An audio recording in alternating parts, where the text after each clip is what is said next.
Hello guys, എനിക്ക് ഒട്ടും ഇഷ്ടമില്ലാത്ത സാധനമായിരുന്നു കേട്ടോ വഴുതനങ്ങ. എന്നാൽ വഴുതനങ്ങേനെ ഇപ്പം ഞാൻ ഇഷ്ടപ്പെട്ടുകൊണ്ടിരിക്കുകയാണ്. വഴുതനങ്ങ വെച്ചിട്ട് ഞാൻ അവസാനം ചമ്മന്തി വരെ ഉണ്ടാക്കി കേട്ടോ. അത്രയ്ക്ക് ടേസ്റ്റുള്ളൊരു സാധനമാണ് കേട്ടോ വഴുതനങ്ങ. അപ്പോൾ ഇന്ന് ഞാൻ ഉണ്ടാക്കാൻ പോകുന്ന റെസിപ്പീൻ്റെ പേരൊന്നും എനിക്കറിയില്ല, പക്ഷേ സൂപ്പർ സാധനമാണ് കേട്ടോ. ഞാൻ വീട്ടിൽ 2-3 പ്രാവശ്യം ഉണ്ടാക്കി നോക്കിയിട്ട് എല്ലാവർക്കും ഇഷ്ടപ്പെട്ടിട്ടുള്ളൊരു ഐറ്റമാണ് കേട്ടോ ഇത്. അപ്പം നമ്മുടെ വഴുതനങ്ങ ഇതേപോലെ കട്ട് ചെയ്തെടുക്കുക. അതിലേക്ക് കുറച്ച് മുളക് പൊടി, മഞ്ഞൾപ്പൊടി, അതേപോലെ കുറച്ച് ഉപ്പ്, പിന്നെ കുറച്ച് എണ്ണയും കൂടി ഒഴിക്കുന്നുണ്ട് കേട്ടോ. വെളിച്ചെണ്ണയാണ് ഒഴിക്കുന്നത്. വെളിച്ചെണ്ണയും കൂടി ഒഴിച്ചിട്ട് നല്ലപോലെ കൈ കൊണ്ടൊന്ന് തിരുമ്മി ഒരു 5 മിനിറ്റ് ഇതേപോലെ ഒന്ന് മാറ്റി വയ്ക്കാം. എന്നിട്ട് നമുക്ക് ഒരു ചട്ടി എടുത്തിട്ട് എണ്ണ ഒഴിച്ചിട്ട് അതിലേക്ക് ഇട്ടിട്ട് നമുക്ക് ഫ്രൈ ചെയ്തെടുക്കാവേ. അപ്പോൾ നമ്മുടെ വീട്ടിൽ മീനൊന്നും ഇല്ലാത്ത സമയത്ത് ഇതേപോലെ ഫ്രൈ ചെയ്ത് വെറുതെ കഴിക്കാനും ടേസ്റ്റുള്ളൊരു ഐറ്റമാണ് കേട്ടോ വഴുതനങ്ങ. അപ്പോൾ വഴുതനങ്ങ ഇഷ്ടമില്ലാത്ത എല്ലാവരും ഇതൊക്കെ കഴിച്ചു കഴിഞ്ഞാൽ ഇഷ്ടപ്പെട്ടു പോകും കേട്ടോ.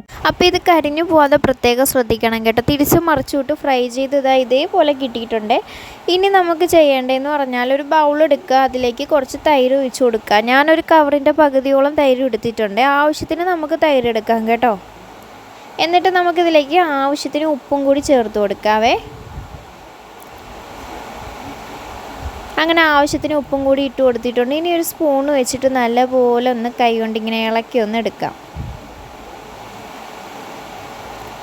അപ്പോൾ തൈര് ഇവിടെ സെറ്റ് ആയിട്ടുണ്ട്. ഇനി അടുത്ത പരിപാടി എന്ന് പറഞ്ഞാൽ നമ്മുടെ ആ ഫ്രൈ ചെയ്ത് വെച്ചിട്ടുള്ള വഴുതനങ്ങ ഇല്ലേ, ആ വഴുതനങ്ങേനെ എല്ലാത്തിനെയും ഇതേപോലെ ഇട്ട് കൊടുക്കുക.